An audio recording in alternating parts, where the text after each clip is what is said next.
¿Alguna vez te has sentido tan abrumado por las tentaciones que vienen a tu vida, que has tenido temor de caer tan estrepitosamente que ya no puedas volver a ponerte en pie para seguir corriendo la carrera cristiana?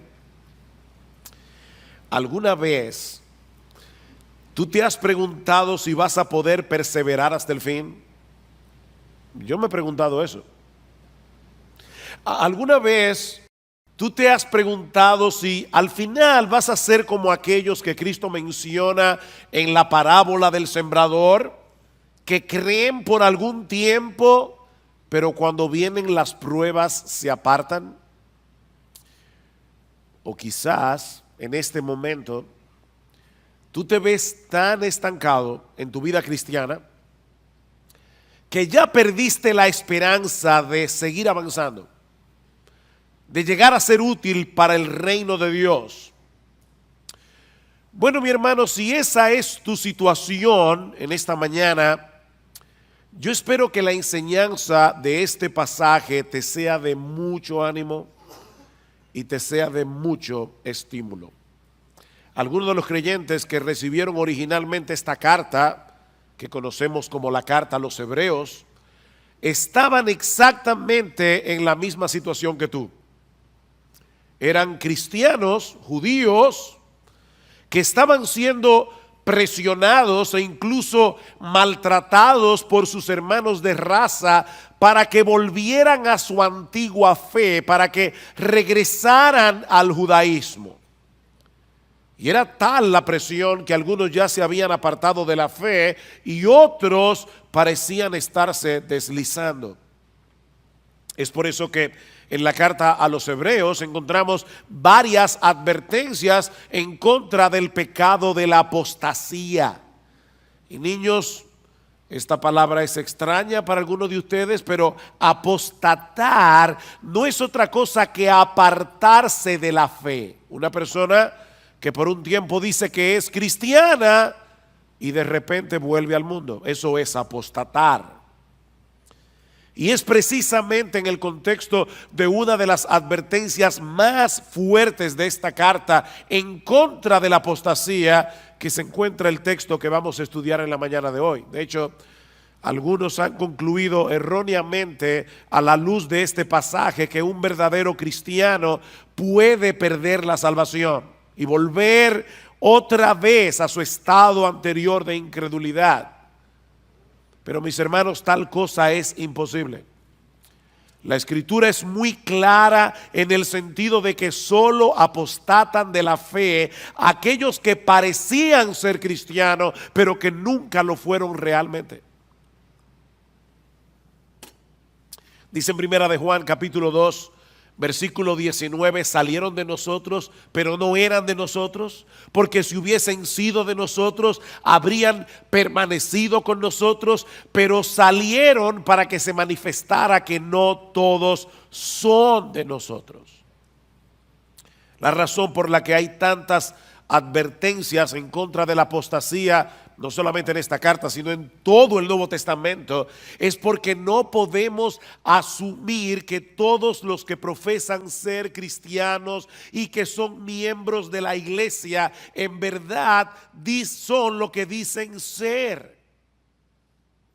Salieron de nosotros, pero no eran de nosotros. Y salieron para que se manifestara que todavía es posible que haya algunos aquí que no son de nosotros. Vean el versículo 9 una vez más. Dice el autor de la carta a los Hebreos: pero en cuanto a vosotros, amados, aunque hablemos de esta manera, estamos persuadidos de las cosas que son mejores y que pertenecen a la salvación, porque Dios no es injusto como para olvidarse de vuestra obra y del amor que habéis mostrado hacia su nombre, habiendo servido y sirviendo aún a los santos. Versículo 11, pero deseamos que cada uno de vosotros muestre la misma solicitud hasta el fin. ¿Para qué? Para alcanzar la plena seguridad de la esperanza. Estos hermanos habían dado evidencias de ser verdaderos creyentes, pero el autor quería animarlos a no desmayar, a seguir haciendo lo que estaban haciendo, a mostrar la misma solicitud hasta el fin, y esto por dos razones. La primera es que la perseverancia es la marca por excelencia de la preservación divina. La perseverancia es la marca por excelencia de la preservación divina. Hermanos, déjenme hacerles una pregunta y me van a excusar, pero voy a estar tomando agua toda la prédica. No se preocupen por mi garganta, no, que eso no los perturbe. Déjenme hacerles una pregunta. ¿La fe es un don de Dios? ¿Sí o no? ¿Y el arrepentimiento es un don de Dios? Sí, es un don de Dios. Ahora, ¿cómo yo sé que Dios le ha dado a alguien el don de la fe? Porque la persona cree. ¿Cómo yo sé que Dios le ha dado a alguien el don del arrepentimiento? Porque la persona se arrepiente. Bueno, ¿cómo yo sé que Dios está preservando a alguien? Porque esa persona está perseverando. La fe verdadera persevera hasta el fin, como vimos en el texto de Primera de Juan. Pero por otra parte, el autor también quiere ayudar a los verdaderos creyentes de esta iglesia a que puedan experimentar la seguridad de salvación. ¿Lo vieron en el versículo 11? Que muestre la misma solicitud hasta el fin para alcanzar la plena seguridad de la esperanza. Que puedan estar seguros de que son salvos.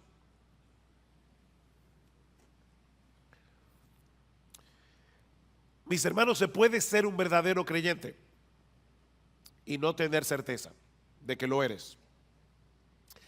La seguridad de salvación no la tienen todos los cristianos. ¿Oyeron eso? O dejen ponerlo de otra manera. La inseguridad de salvación no es una prueba de que no somos cristianos. Hay muchos creyentes que van a llegar inseguros al cielo. Y hay muchos impíos que van a llegar seguros al infierno, creyendo que son creyentes. No todo el que me dice Señor, Señor, entrará en el reino de los cielos, sino el que hace la voluntad de mi Padre que está en los cielos. Así que la seguridad de salvación no es necesaria para ser salvo. Sin embargo, cuando un creyente no puede estar seguro de su salvación, no podrá disfrutar plenamente de la bendición de ser salvo. Ni tampoco podrá correr bien la carrera. Noten el versículo 12. Porque yo quiero que ustedes alcancen la plena seguridad de la esperanza, a fin de que no seáis perezosos. El estar seguro te mueve a no ser perezoso. ¿Cómo podremos entonces obtener una plena certeza de nuestra salvación? ¿O cómo vamos a poder seguir avanzando hacia la madurez en nuestras vidas cristianas, de tal manera que podamos ser cada vez más útiles para el reino de Dios? En el versículo 12 nos dice dos cosas al respecto. La primera es que debemos seguir siendo diligentes en el cuidado de nuestras almas. Debemos ser diligentes en el cuidado de nuestras almas. Versículo 12. A fin de que no seáis perezosos, sino imitadores de los que mediante la fe y la paciencia heredan las promesas, para que no sean perezosos. Y la pereza de la que el autor está hablando aquí es una indisposición para el cumplimiento de nuestros deberes espirituales. Tú debes leer la Biblia, tú debes orar, tú debes venir a la iglesia, debes venir al culto de oración, debes leer buenos libros cristianos, debes tener una comunión edificante con otros hermanos en la fe. Esos son nuestros deberes espirituales, pero el perezoso, aunque lo sabe, no lo hace. Dice Salomón en Proverbios 26:13 que el perezoso siempre encuentra una excusa para dejar de hacer lo que tiene que hacer. El perezoso dice: hay un león en el camino, hay un león en medio de la plaza. Imagínense ustedes, yo quiero salir a trabajar, pero hay un león fuera de la puerta de mi casa. Así que prefiero quedarme aquí seguro. O dice en Proverbios 15:19 que el camino del perezoso es como un seto de espinos. Él tiene un deber que cumplir, pero magnifica de tal manera los obstáculos que tiene por delante que termina dejando el asunto para otro momento. Y es interesante porque no es que el perezoso no desee estar en una mejor condición espiritual. No, de hecho, en Proverbios 13:4 dice que el alma del perezoso desea, pero nada alcanza. Él desea, pero nada alcanza. Le dije que me iban a ver bebiendo agua hoy. No sufran. Que yo estoy más interesado en decir este mensaje. Mañana descansaré la garganta. El perezoso no ha perdido la capacidad de desear una mejor condición espiritual de la que tiene. Él quiere, pero no lo puede alcanzar por causa de su pereza.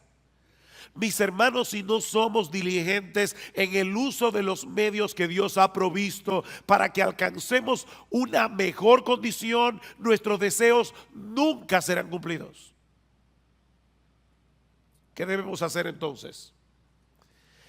Despojarnos de nuestra pereza espiritual y en dependencia del Espíritu Santo disponernos a hacer lo que debemos hacer en el momento en que debemos hacerlo, aunque no tengamos ningún deseo de hacerlo. Pastor, ¿y eso no es hipocresía? No, eso es diligencia. Eso es diligencia. Yo no tengo deseos de leer la Biblia hoy en la mañana. Pídele a Dios que te dé deseo, ábrela y léela. Yo como que no tengo deseos de ir a la iglesia hoy. Levántate, cámbiate y sin ningún deseo, ven a la iglesia. Ser diligente es hacer lo que tú tienes que hacer en el momento en que tienes que hacerlo, aunque no tengas ningún deseo de hacerlo. El crecimiento espiritual requiere un esfuerzo diligente de nuestra parte. Pero pastor, yo creía que la salvación era por gracia. Y lo que usted está diciendo de verdad parece oponerse a la doctrina de la gracia. Si es por gracia, yo no tengo que hacer nada para merecer la bendición de Dios. Tú tienes razón. Si es por gracia, no es por mérito. La gracia se opone al mérito, pero no se opone al esfuerzo. De hecho, Pablo le dice a Timoteo en 2 Timoteo capítulo 2, Timoteo, esfuérzate en la gracia. Esfuérzate en la gracia. La gracia se opone a nuestros méritos. La gracia no se opone a nuestro esfuerzo. Es en el contexto de nuestra diligencia que podemos disfrutar de la bendición de Dios. No porque ese esfuerzo nos haga merecer que Dios nos bendiga, sino porque Dios ha decretado que seamos bendecidos siendo nosotros diligentes, usando los medios de gracia, la lectura regular de la palabra, la vida de oración privada y corporativa, congregarnos con el pueblo de Dios en el día del Señor, participar de la Santa Cena como haremos esta noche, leer buenos libros cristianos. Dios ha decretado fortalecer nuestra salud espiritual haciendo uso de esos medios. Pero el hecho de esforzarnos por hacer esas cosas no nos hacen merecedores de nada, porque esa diligencia es impulsada en nosotros de pura gracia, en una forma misteriosa que nunca vamos a poder entender. ¿Qué dice Pablo? Por tanto, amados míos, como siempre habéis obedecido, no como en mi presencia solamente, sino mucho más ahora en mi ausencia, ocupaos en vuestra salvación con temor y con temblor, porque Dios es el que produce en vosotros así el querer como el hacer por su buena voluntad. ¿Quién produce el querer y el hacer? Dios lo produce. ¿Quién es el que tiene que ocuparse en su salvación? Tú y yo debemos ocuparnos en nuestra salvación. La obra de Dios nos impulsa a obrar. Y precisamente por eso Él se lleva toda la gloria en nuestro esfuerzo. Pero toda bendición que nosotros recibimos de la mano de Dios no es por nuestro esfuerzo, es por los méritos de nuestro Señor Jesucristo. Bendito el Padre, el Dios y Padre de nuestro Señor Jesucristo, que nos bendijo con toda bendición espiritual en los lugares celestiales en Cristo, según nos escogió en Él desde antes de la fundación del mundo. Todo lo que nosotros disfrutamos de la mano de Dios es únicamente por Cristo. O déjeme decirlo de otra manera. Aún los medios de gracia que Dios nos ha provisto y el impulso para hacer uso de esos medios son un regalo de gracia. Pero somos tú y yo los que debemos disponernos a hacer lo que tenemos que hacer, no para ganarnos su favor, sino porque ya fuimos favorecidos. Así que no es un asunto de méritos, es un asunto de confianza en Dios. Una confianza que nos mueve a hacer lo que Él dice que debemos hacer para mantener una buena salud espiritual. Déjame hacerte una pregunta. ¿Qué debe hacer un hombre o una mujer para alcanzar una buena calidad de vida? La Biblia dice que yo no puedo añadir a mi estatura un codo por más que me afane. O sea, yo me voy a morir el día que me voy a morir. Por eso alguien decía, come saludable, ve al gimnasio y muérete a pesar de todo. Eso no es lo que tú vas a ver en los gimnasios, pero es una realidad. Ahora, ¿qué debe hacer una persona para tener una buena calidad de vida? Bueno, debe mantener una dieta balanceada, un programa regular de ejercicios físicos, descansar apropiadamente y ese tipo de cosas. Dios ha diseñado nuestros cuerpos para que responda a la dieta, al ejercicio, al descanso. Si yo soy responsable en el cuidado de mi cuerpo, aún así puede ser que me enferme y que me muera antes de cumplir 40 años, pero lo cierto es que esas son las cosas que yo debo hacer en mi responsabilidad para tener una buena calidad de vida. ¿No es así? Si Dios determina otra cosa, amén, pero yo debo ser responsable en darle a mi cuerpo el cuidado que necesita.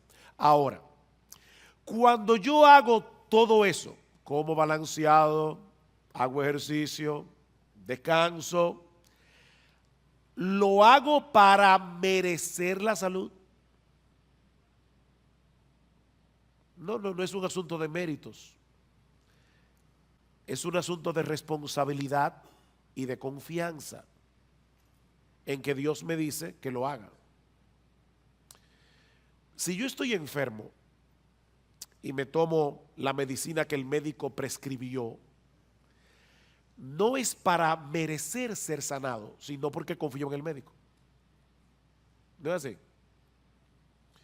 Mi deseo de ser sanado y mi confianza en la capacidad del médico es lo que me hace hacer lo que él me dice.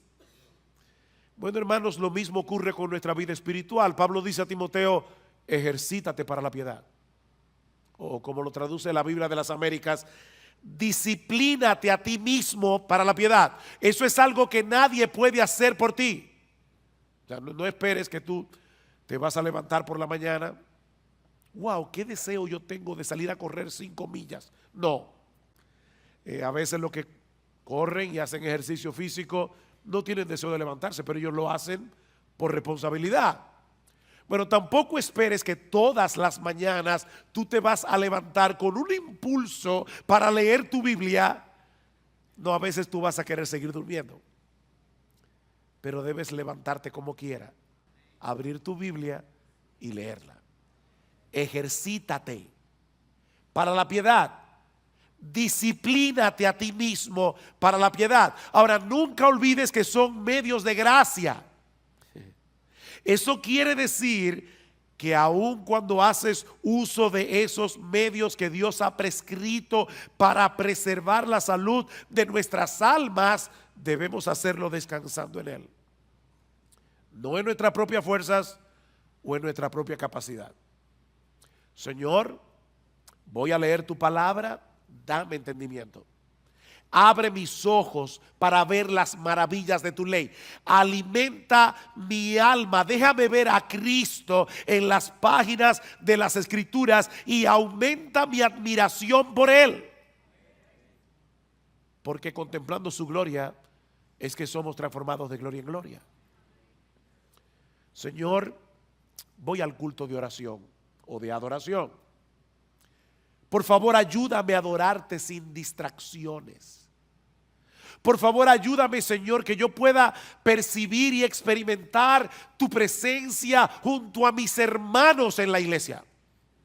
Ayúdame, Señor, para atesorar la palabra predicada de tal manera que obre poderosamente en mi corazón. Ayúdame, Señor. Así que lo primero que el autor de Hebreos nos está diciendo aquí es que si tú quieres perseverar hasta el fin, si tú quieres seguir avanzando hacia la madurez cristiana, debes ser diligente en el cuidado de tu alma. Amparado en el poder del Espíritu de Dios, pero tú debes ser diligente en el cuidado de tu alma. Pero hay algo más que debemos hacer.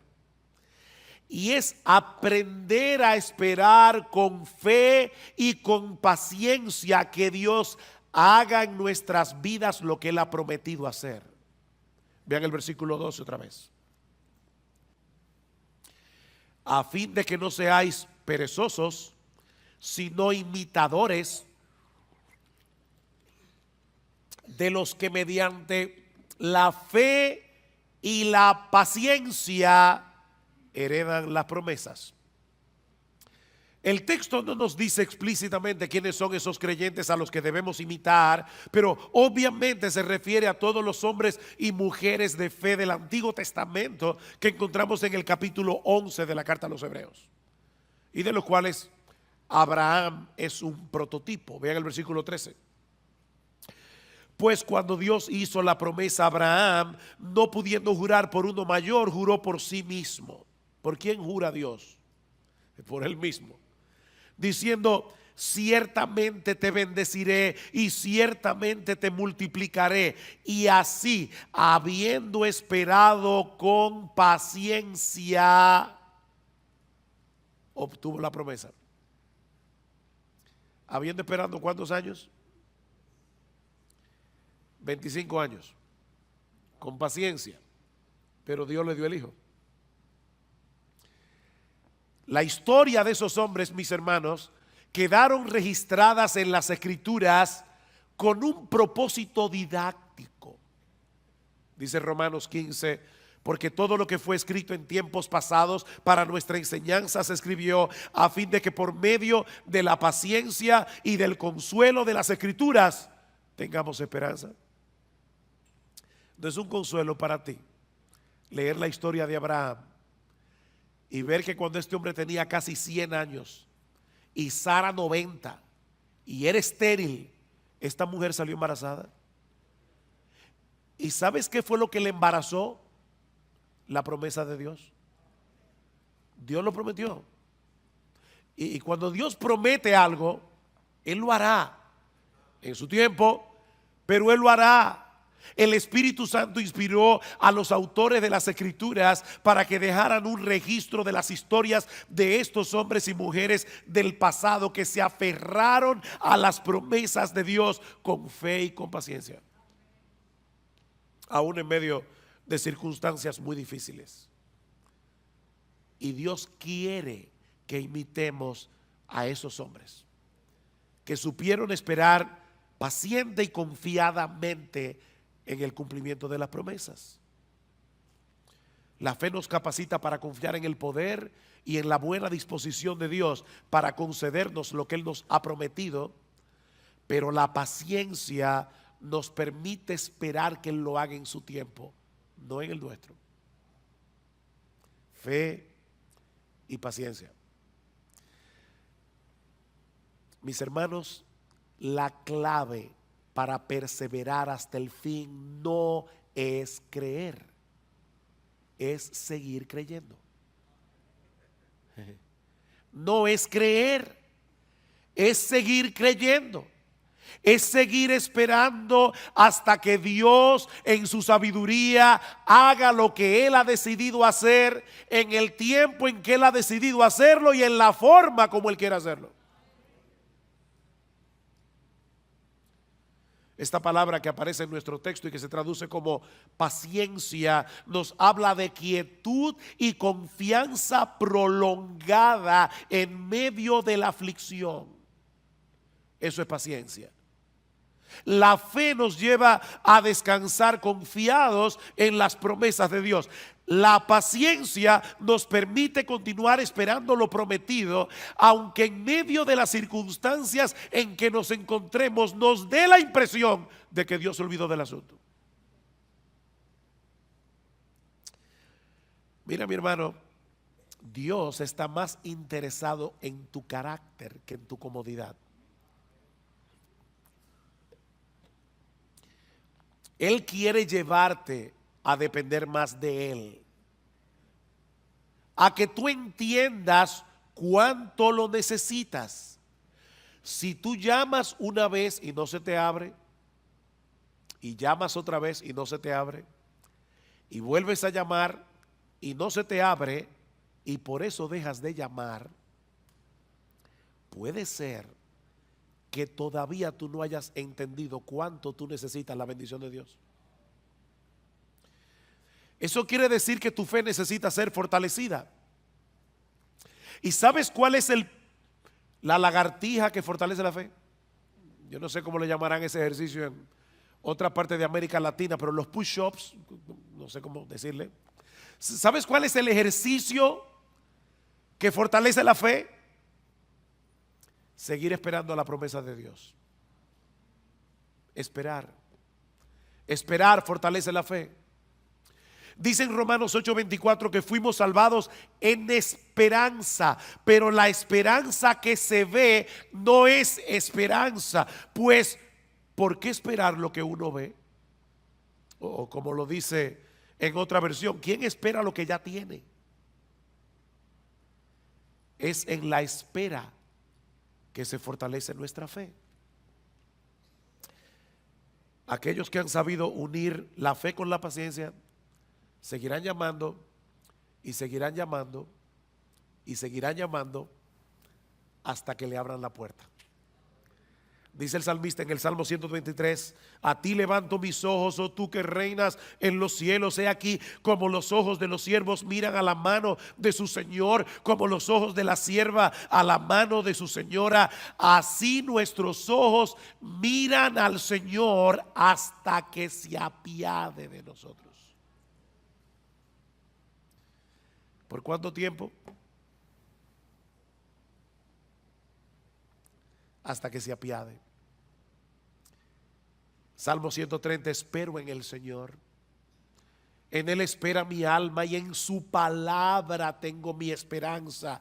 Mi alma espera al Señor más que los centinelas a la mañana. Sí, más que los centinelas a la mañana.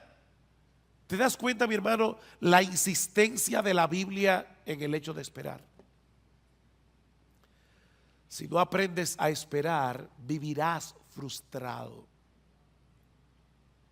Te vas a frustrar con Dios, porque el horario de Dios casi nunca encaja con nuestras expectativas. Te vas a frustrar.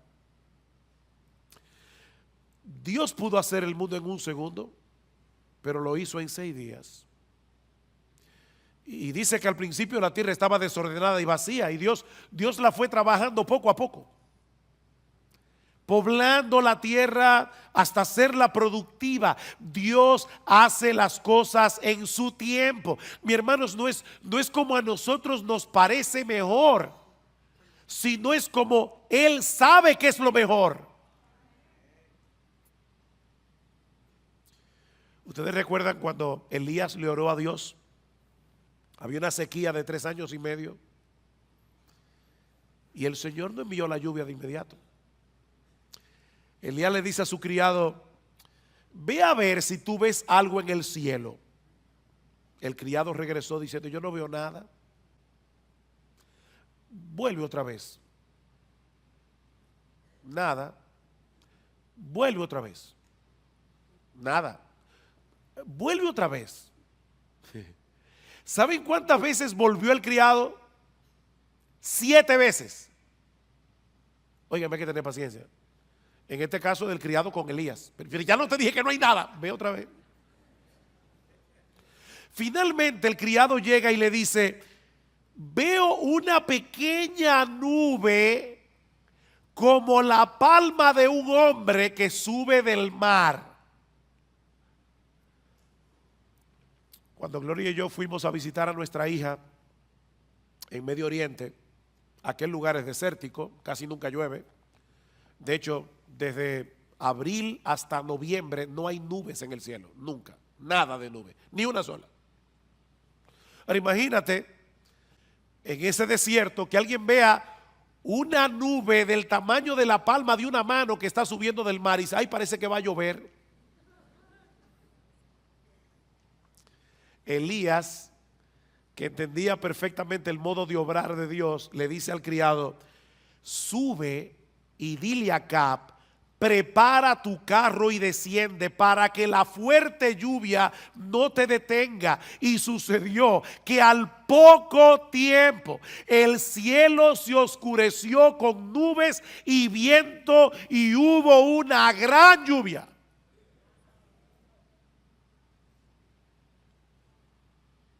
Dios tiene su forma de obrar.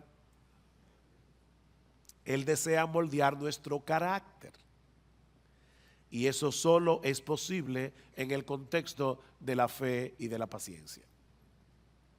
Tenemos un problema, deseamos ser atendidos de inmediato, entendemos que el asunto es urgente. ¿Y saben lo que hace Dios? Dios mueve las cosas de tal manera que todo el mundo esté ocupado y que nadie te pueda atender. ¿Te ha pasado? ¿Sabes qué es lo que Dios está haciendo? Enseñándote a esperar con fe y con paciencia. Tu mayor problema no es que te atiendan. Tu mayor problema es tu falta de fe. Y Dios está moldeando tu carácter. Mis hermanos, ¿qué aflicción puede ser mayor que la muerte de un ser querido? Pero cuando Marta y María mandaron a llamar a Jesús porque Lázaro estaba enfermo, el Señor ni se apresuró. Él esperó pacientemente a que el problema se pusiera peor para mostrar más abundantemente su poder. Lázaro finalmente murió y Cristo lo levantó de los muertos. Y en el proceso le enseñó a Marta y a María a esperar con fe y con paciencia. La hija de Jairo, cuando este hombre acudió a Cristo, su hija aún vivía, pero el Señor otra vez se entretuvo en el camino tratando otro caso, el de la mujer que tenía flujo de sangre. Y ustedes saben lo que sucedió. La niña muere y Cristo de nuevo la levanta de los muertos. Estas historias están en la Biblia, mis hermanos, para enseñarnos algo. Cristo dejó que esa niña muriera para que nosotros aprendiéramos a tener fe y paciencia. A veces va a parecernos que el Señor no nos está haciendo caso. ¿Recuerdan la mujer sirofenicia? Señor, ten misericordia de mí, mi hija está posesa por un demonio, y Cristo ni le escucha. los apóstoles vienen. Por favor, Señor, haz algo para que esta mujer nos deje tranquilos.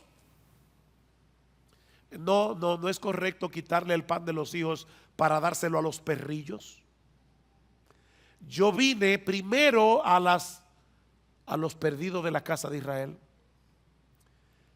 Y esta mujer le dice: sí, Señor, pero aún los perrillos comen de las migajas que caen de la mesa de sus amos.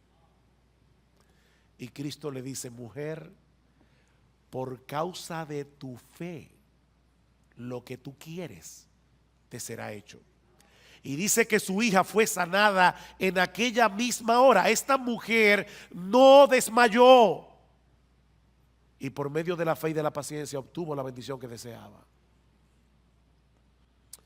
He aquí entonces, mis hermanos, la metodología divina para seguir avanzando en nuestras vidas cristianas y llegar a experimentar seguridad de salvación. Debemos ser diligentes en el cuidado de nuestras almas y ser imitadores de aquellos que por la fe y la paciencia heredaron las promesas. Dios nos ha dado promesas ciertísimas en su palabra, incluyendo el hecho de que Él ha de guardarnos en Cristo hasta el día en que estemos en su presencia en cuerpos glorificados, contemplando y deleitándonos en su gloria por los siglos de los siglos. Él lo ha prometido y Él lo hará. Mis ovejas oyen mi voz y yo las conozco y me siguen, y yo les doy vida eterna y no perecerán jamás, ni nadie las arrebatará de mi mano. Mi Padre que me las dio es mayor que todos y nadie las puede arrebatar de la mano de mi Padre.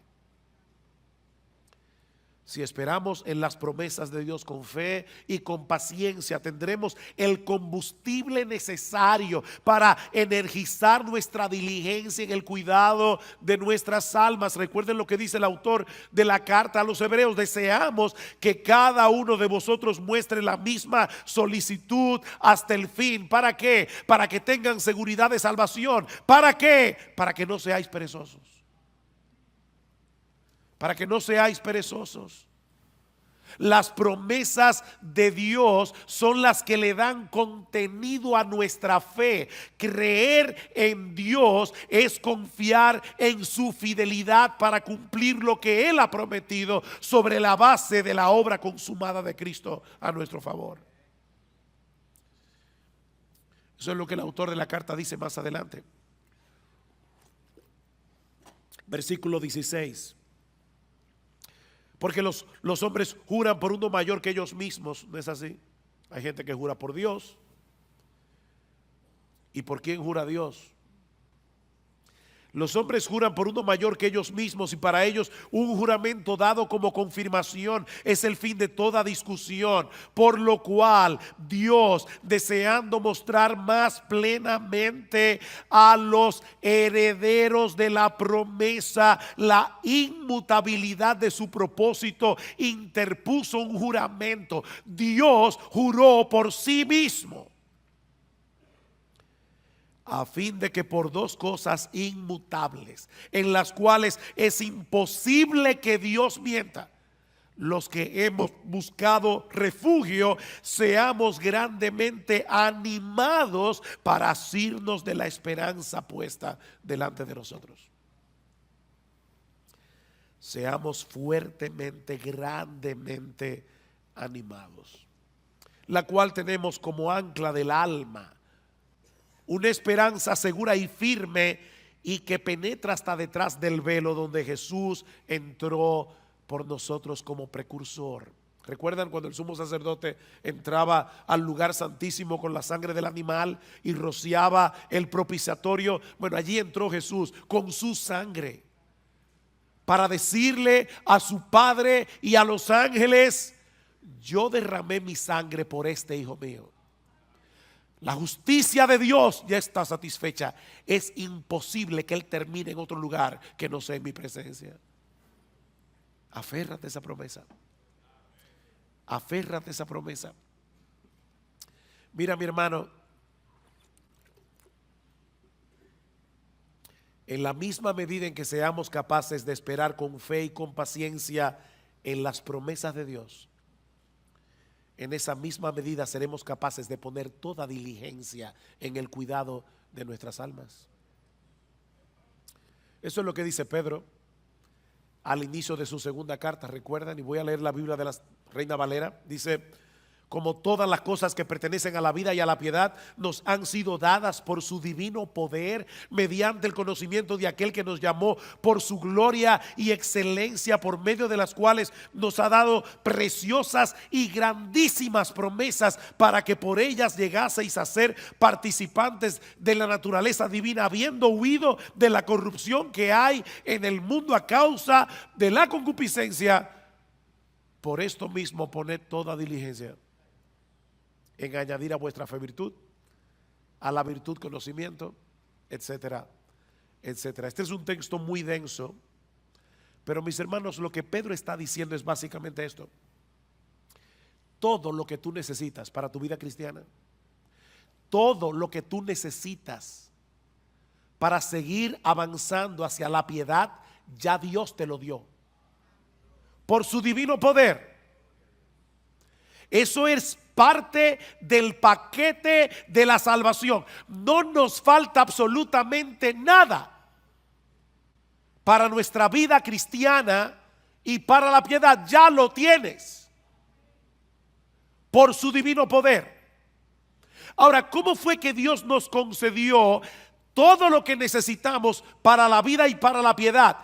Mediante el conocimiento de aquel que nos llamó por su gloria y excelencia. ¿No le suena raro eso? Aquel que nos llamó por su gloria y excelencia. ¿Cómo Dios llama por su gloria y excelencia? Muy fácil.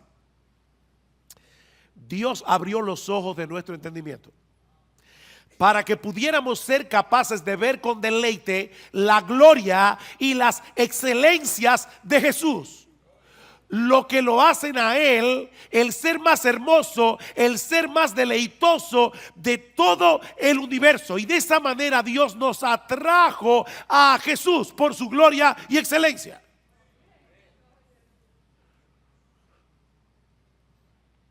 Y ahora Pedro está diciendo: el hecho de saber que el poder omnipotente de ese Dios que nos llamó por su gloria y excelencia está obrando en nosotros hasta que estemos en su presencia en cuerpo y almas glorificados, es una poderosa motivación para poner toda diligencia en añadir a vuestra fe virtud, a la virtud conocimiento. Alguien lo ilustra de esta manera: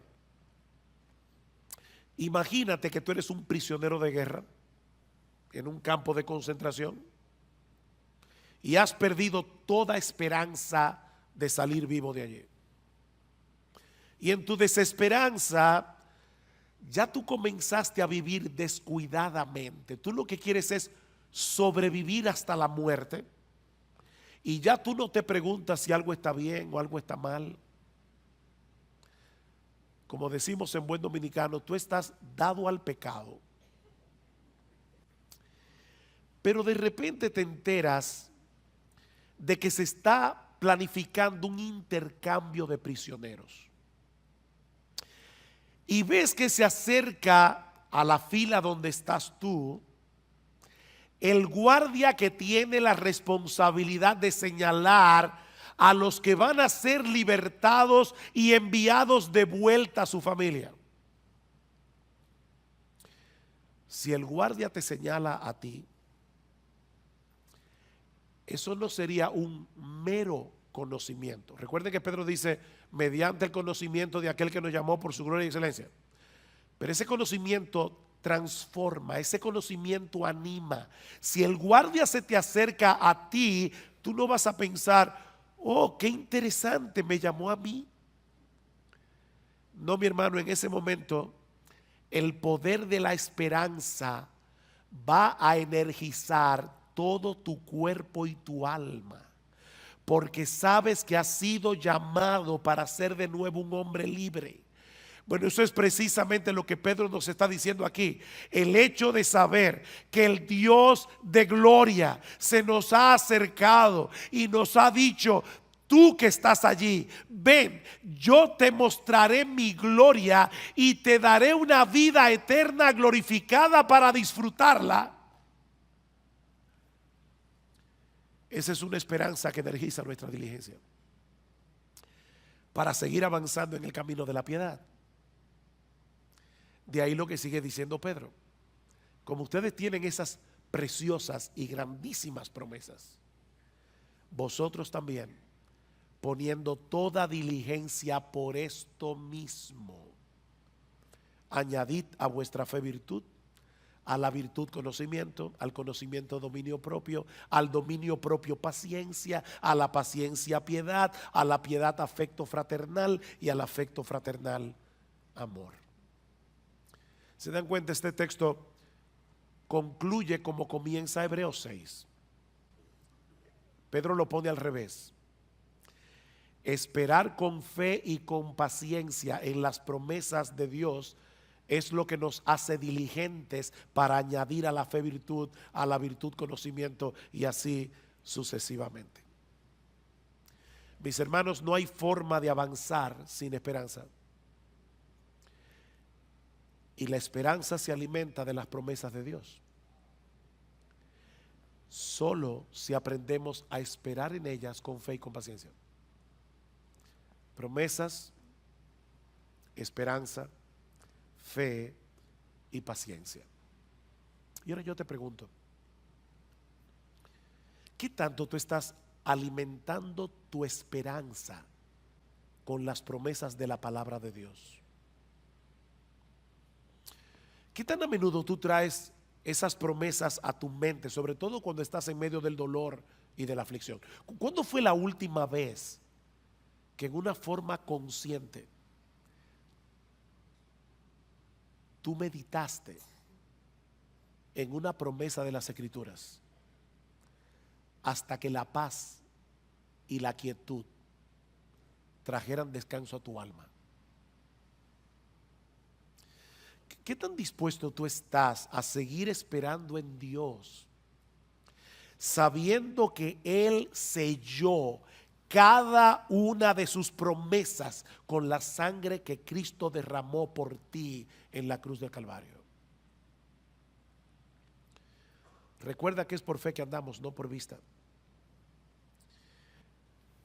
Mis hermanos, que el Señor nos ayude a mostrar la misma solicitud hasta el fin. Hasta el fin, no te canses, para alcanzar la plena seguridad de la esperanza, a fin de que no seáis perezosos, sino imitadores de los que mediante la fe y la paciencia heredan las promesas. Y si acaso a lo largo de este mensaje te has dado cuenta que has estado siendo perezoso en el cuidado de tu alma, que la desesperanza había arropado tu corazón y te había llevado a descuidar los medios de gracia, mi hermano, no te quedes allí postrado lamentando tu pecado. Si confesamos nuestros pecados, Él es fiel y justo para perdonar nuestros pecados y limpiarnos de toda maldad. Señor, perdóname. Yo he estado descuidando la lectura de tu palabra. Yo he estado descuidando la oración. Perdóname, Señor, he estado descuidando el venir a la iglesia. He estado descuidando participar de tu cena. Perdóname, Señor, porque no he estado cultivando el hábito apropiado de lectura. Perdóname, Señor, porque no he estado teniendo comunión edificante con mis hermanos en la iglesia. Perdóname, y después que le pidas perdón, aprópiate por fe de ese.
perdón.